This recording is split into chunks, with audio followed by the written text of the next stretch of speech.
بسم الله الرحمن الرحيم، وما توفيقي إلا بالله. ورسالة توعية جديدة ولانسر قرش 2016 وتغيير للنص الخلفي.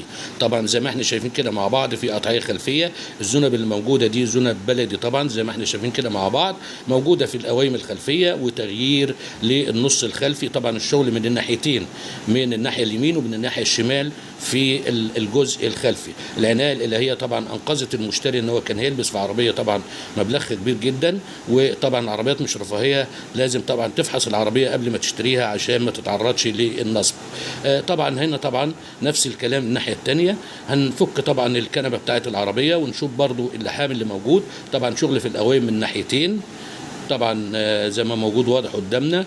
نفك الفرش طبعا الكنبه بتاعت العربيه الخلفيه ونشوف كده مع بعض. هنلاقي في برضو في شغل ومكان لتركيب النص الخلفي في العربيه اللانسر 2016.